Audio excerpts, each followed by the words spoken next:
बड़ी रहती है पूरा निकल दिया जाएगा।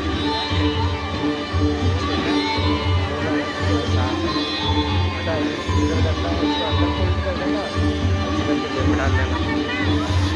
बैठ जाओ, बैठ जाओ।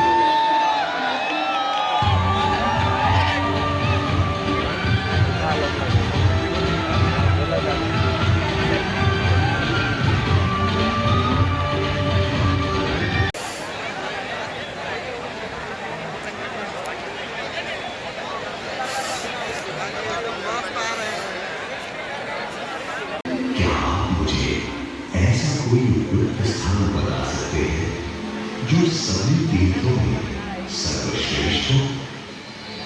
जगत रचयिता को मेरा प्रणाम।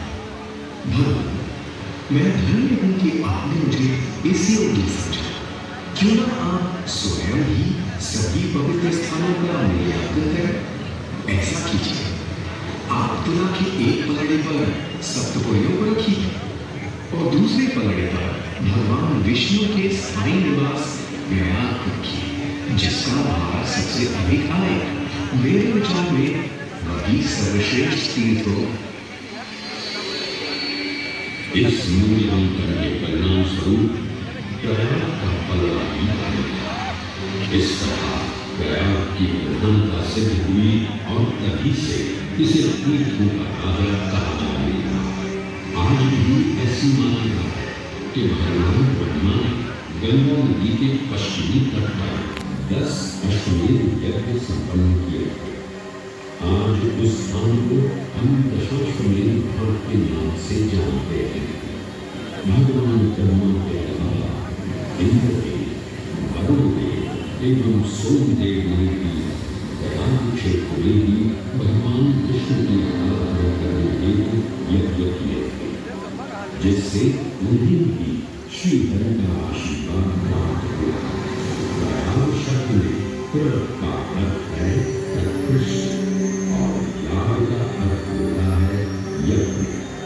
इसलिए इन दो शब्दों से बना प्रयाग सबसे पवित्र स्थान माना जाता है। प्रयाग ही संसार में एकमात्र ऐसा पावन क्षेत्र है जहाँ 3 पवित्र नदियों का संगम हुआ है। इस संगम का भी एक अनूठा महत्व है।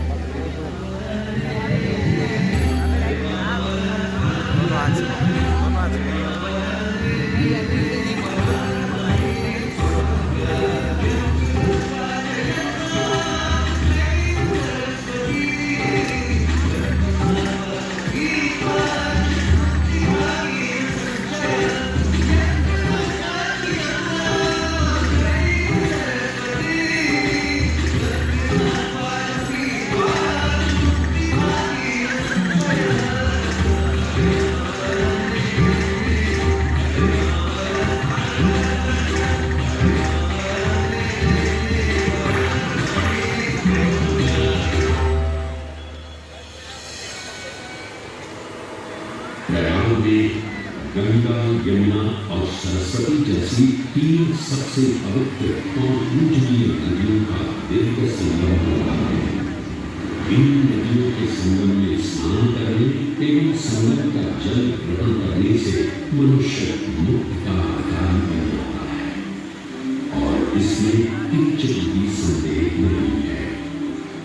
ब्रह्म पुराण में ब्रह्मा जी भी कहते हैं कि प्रयाग में सरस्वती जी अदृश्य रूप में आकर गंगा जी से मिलती है।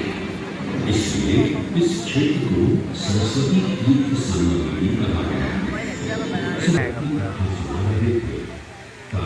उस क्षण सरस्वती जी जिन शिखरों से टकराते हुए अपना मार्ग बनाती हुई बड़ी ही तीव्र गति से बह गई।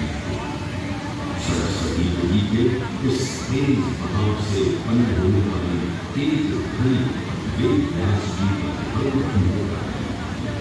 इसलिए महर्षि वेदव्यास जी ने सरस्वती जी से वेद और ध्वनि को कम करने का आग्रह किया, परंतु उनके अनुरोध परंतु भी जब सरस्वती नदी के वेद एवं ध्वनि में कोई कमी नहीं हुई तो उन्होंने क्रोधित होकर सरस्वती जी को शाप दिया और कहा कि ये अब धरती के भीतर यानी कि महान लोक में तब से ये माना जाता है कि इन शब्दों से उद्गमित हुई सरस्वती नदी उत्तराखंड के मालवा गांव से आगे अपने उद्देश्य को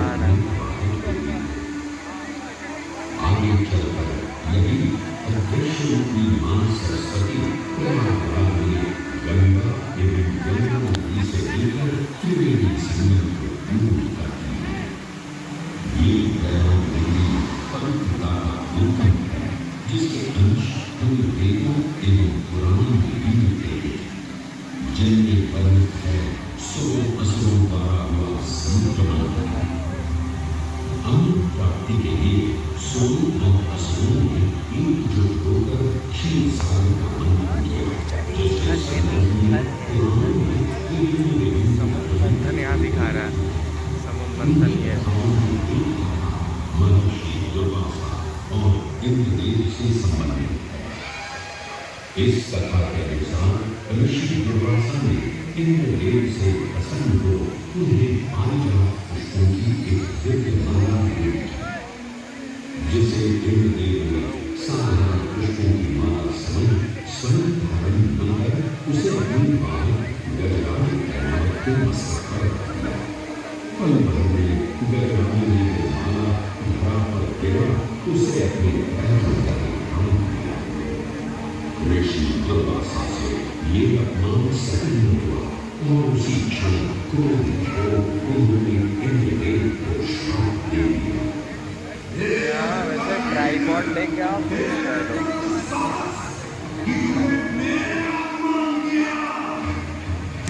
भाई को प्लीज मेरा सोच रहे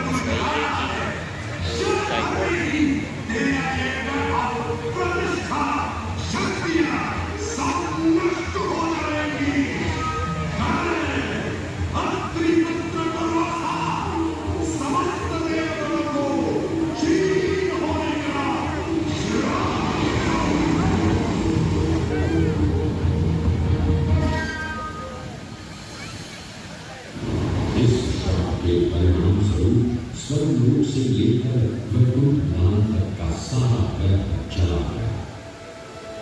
जहाँ स्वर्गलोक में सभी देवताओं वैभव एवं शक्तियां हो चुके थे, वहीं वैकुंठ धाम में मां लक्ष्मी भी क्षीर सागर की गहराइयों में चली गई। उनकी जाते ही सृष्टि का संतुलन बिगड़ने लगा एवं असुर राजा बलि ने तीनों लोग अपने धीन कर रहे। ये सब देखकर सभी देवताओं अपने श्राप के निवारण हेतु भगवान विष्णु की शरण में जा पहुंचे और कहने लगे, हे महाराज, हे स्वामी, अब आप ही हमें इस श्राप से मुक्त होने का मार्ग बता सकते हैं, अन्यथा हम अपनी शक्तियों से सदैव वंचित ही रहेंगे और युद्ध में कभी भी असुरों का सामना नहीं कर पाएंगे। हे देवराज, ऋषि दुर्वासा के श्राप से सभी देवतागण जीवन मृत्यु के काल चक्र में बंध चुके हैं। इस काल चक्र एवं श्राप से मुक्त होने के लिए अब केवल एक ही मार्ग शेष है और वो है समुद्र मंथन। इस समुद्र मंथन से निकलने वाले रत्न ही आपके खोए हुए यश, वैभव और कीर्ति को पुनः स्थापित करेंगे। परंतु आपको इस मंथन के लिए असुरों के बल की भी आवश्यकता होगी। यह समुद्र मंथन संभव नहीं है। जैसे इसकी हम असुरों के साथ समुद्र मंथन करने के लिए तैयार हैं। देवताओं असुरों ने एकमत होकर क्षीर सागर का मंथन करना शुरुआत की। जहाँ मंगला पर्वत मदनी के रूप में आए तो वहीं वासुकी नाग को नेति की भूमिका मिली। भगवान विष्णु ने स्वयं पूर्ण अवतार धारण कर मंदार पर्वत को उसका आधार प्रदान किया। क्षीर सागर में मदनी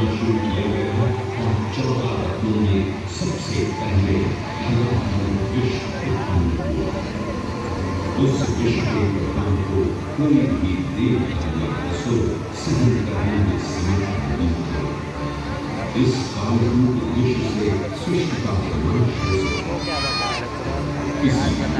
इस आपदा से बचाने स्वयं देवों के देव महादेव पैदा हुए और उन्होंने इस विश्व का समाप्त किया। ये सब देव मां पार्वती ने विश्व को भगवान शिव के कंठ तक ही रोक दिया। इस कालरूप विष के प्रभाव से महादेव का कंठ नीला हो गया और तभी से उन्हें नीलकंठ के नाम से जाना जाने लगा।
के पश्चात समुद्र की गहराइयों से मां लक्ष्मी का आगमन हुआ, जिन्हें भगवान विष्णु ने पालन करके अपनी अर्धांगिनी बनाई। इसके पश्चात समुद्र मंथन से एक एक कर कामधेनु गाय, पारिजात वृक्ष, चंद्र, कल्प वृक्ष और सुंदर अप्सराएं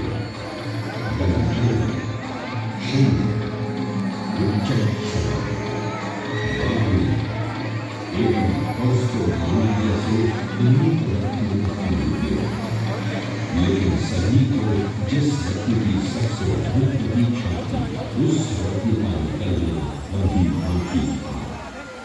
अंततः आयुर्वेद के देव निरंतर अपने हाथ में अमृत कुंभ में प्रकट हुए। अमृत कुंभ की लालसा में सुरों और असुरों के मध्य एक घमासान युद्ध आरंभ हुआ।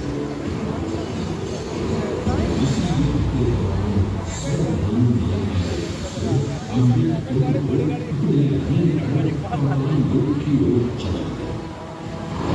अमृत कलश को वापस पाने के लिए देवता अपने आराध्य भगवान विष्णु का स्मरण करने लगे।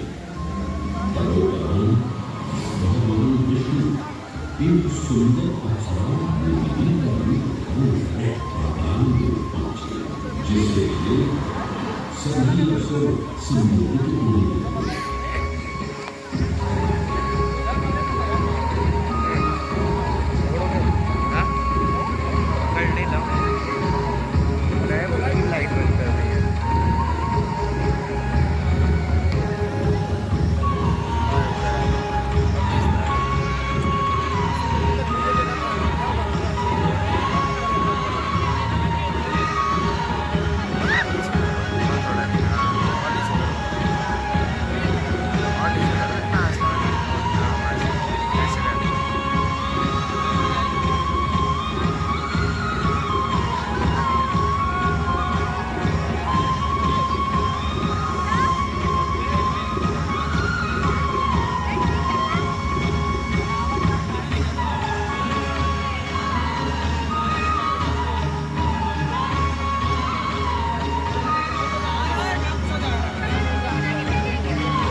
इसे तो मैं ही लेकर रहूंगा।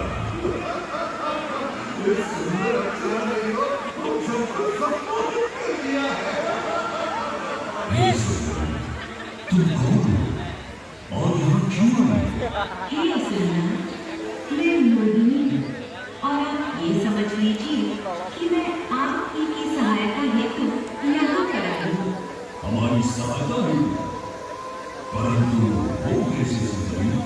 मैं आपको ये याद कराने आई हूँ कि अमृत की असली शक्ति और गुण तो कलश के तल में विद्यमान है, जबकि अंदर तो केवल जल है, जिसकी गहराई में कोई नहीं है। आप सभी इस अमृत को देवताओं आखिर आप सभी ऋषि कश्यप के ही तो पुत्र हैं।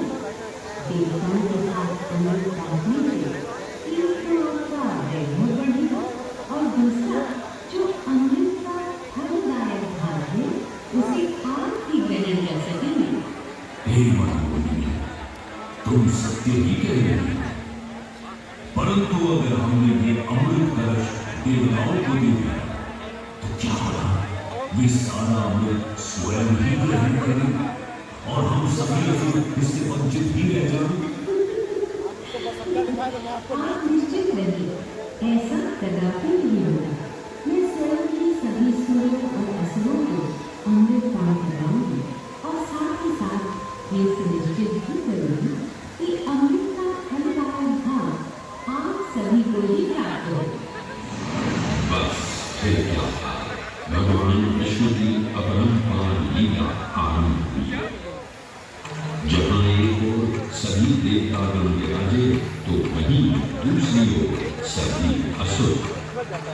मूर्ति रूप धारण भगवान विष्णु एक तरफ सभी देवताओं को अमृत करवा रहे, जिससे वे पुण्य की शक्तियां प्राप्त कर सकें। परंतु सावधान असुर जल्द ही भगवान विष्णु की ये चालाकी भांप और चुपचाप देवता वेश धारण कर उन्हीं के बीच में जाकर विराजमान हो गए। जैसे ही उन्होंने स्वरभान को अमृतपान कराने हेतु अग्रसर हुई, ठीक उसी क्षण सूर्य एवं चंद्रमा स्वरभान का असली रूप पहचान गए। ये ज्ञात होते ही भगवान विष्णु अपने मूल रूप में परिवर्तित हो गए और स्वरभान का सिर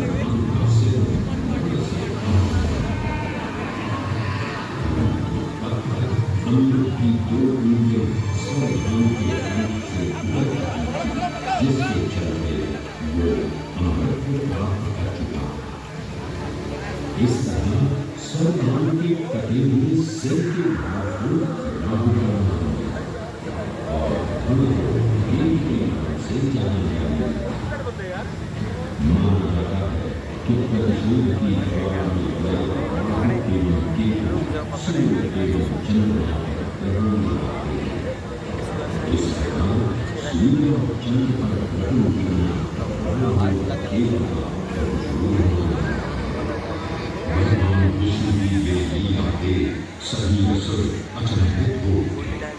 इससे पहले कि वे कोई प्रतिक्रिया दे पाते, भगवान विष्णु के वाहन पक्षीराज गरुड़ ने शीघ्रता से अमृत कलश को उठा लिया और अपने साथ लेकर स्वर्गलोक की ओर हो चले।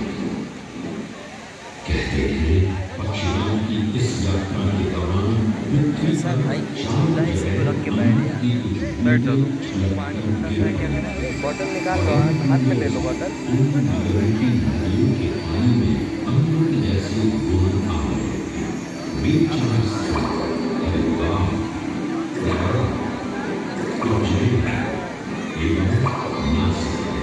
और यही कारण है कि इन चारों नगरों में कुंभ का पर्व मनाया जाता है। ऐसे ही मान्यता है कि एक दिव्य दिवस एक सांसारिक वर्ष के बराबर होता है और पक्षीराज गरुड़ की यात्रा में 12 दिन लगे थे। इसलिए हर 12वें वर्ष में कुंभ पर्व मनाया जाता है।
ग्रहों के अनूठे संकेतन से सुनिश्चित होगा ये कुंभ महापर्व।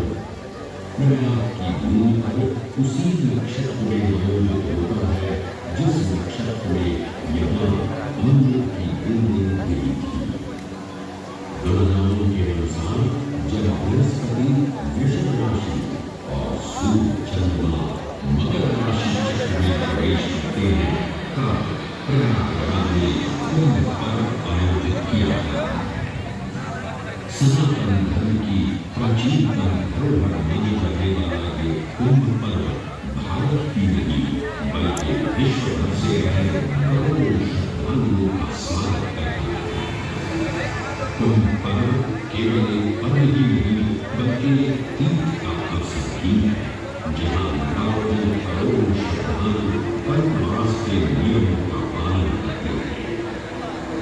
पौष पूर्णिमा से लेकर माघ पूर्णिमा तक चलने वाले कल्पवास के दौरान तीर्थाटन सांसारिक सुखों को त्याग कर तपस्वी संतों की तरह कुटिया में रहते हैं। उनकी दिनचर्या ब्रह्म मुहूर्त में गंगा स्नान से शुरू हो संध्या वंदना और भजन कीर्तन जैसे आध्यात्मिक कार्यों के साथ रात्रि तक समाप्त होगी। श्रद्धालु दिन में केवल एक ही बार भोजन ग्रहण कर मानसिक रूप से धैर्य, अहिंसा और भक्ति भाव में लिप्त रहते हैं। ऐसी मान्यता है कि जो कल्पवासी मोक्ष की अभिलाषा लिए कुंभ पर्व में कल्पवास के नियमों का पालन करते हैं उन्हें मोक्ष अवश्य ही प्राप्त होगा। पारंपरिक रूप से इस आध्यात्मिक पर्व की औपचारिक शुरुआत का श्रेय 8वीं शताब्दी के हिंदू दार्शनिक और संत आदि शंकराचार्य को दिया गया। उन्होंने न केवल 4 पवित्र मठों श्रीदेवी, द्वारका और बद्रीनाथ की स्थापना की थी बल्कि सन्यासी परंपरा को जीवित रखने के लिए 10वें सन्यासी व्यवस्था का गठन भी किया था जिसके अंतर्गत निर्माण, अटल, निरंजन, आनंद, जूना, आवाहन और अग्निसात 7 अखाड़े निर्मित हुए। आदि शंकराचार्य का उद्देश्य शास्त्रों के ज्ञान को आपस में साझा कर सनातन धर्म के दार्शनिक आधारों को सुदृढ़ और परिपक्व करना था। अगर धर्म की सभी शाखाओं को समर्पित रखने हेतु आदि शंकराचार्य ने प्रयाग की भूमि पर कुंभ पर्व को मानवता की अमूल्य सांस्कृतिक विरासत की प्रतिनिधि सूची में इस पर्व को शामिल किया।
मान्यताओं के अनुसार वेणी माधव इलाहाबाद किले के परिसर में स्थित पातालपुरी मंदिर में एक पवित्र अक्षरवट वृक्ष के पत्तों पर एक बालक के रूप में विश्राम करते हैं।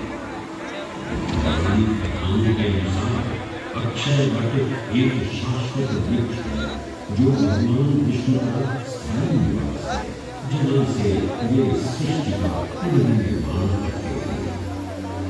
त्रेता युग में भी अक्षय वट वृक्ष का उल्लेख देखने को मिलता है।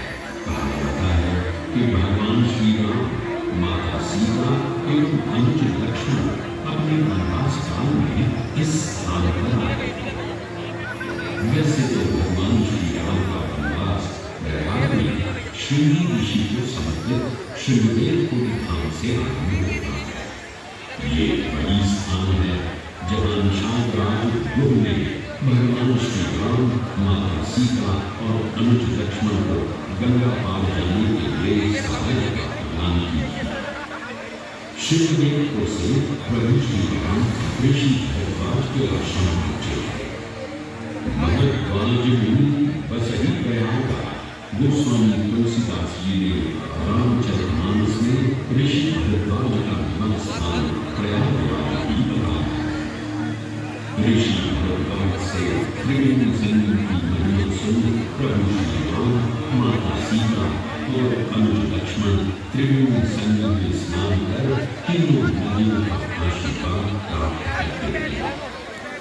इसी क्रम में एक प्रचलित कथा के अनुसार संगम तट पर ही माता सीता ने प्रभु श्री राम से महादेव और परम शक्ति मां पार्वती की आराधना करने की अपनी मनोकामना को व्यक्त किया, जिसके दौरान प्रभु श्री राम ने यमुना तट पर भगवान भोलेनाथ और मां पार्वती को समर्पित एक मंदिर का निर्माण किया, जिससे बाद हम महाकालेश्वर मंदिर के नाम से जानते हैं।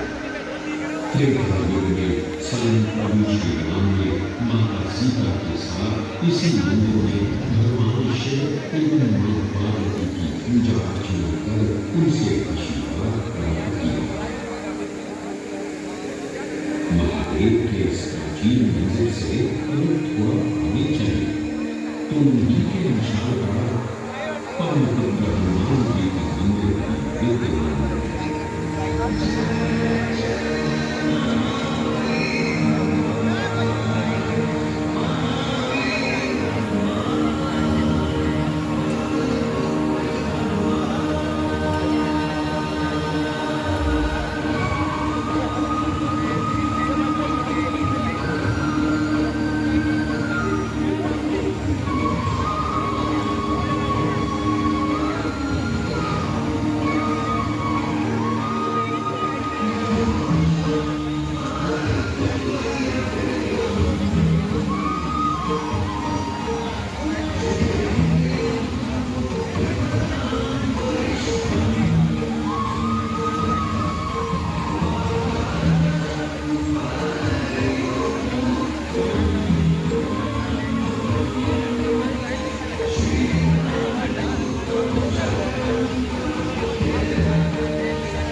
इसके अलावा छठे जैन तीर्थंकर पद्मकर्ण का जन्म एक शांति वंश में राजा श्रीधर और रानी सुसीमा देवी के घर कौशाम्बी में ही हुआ।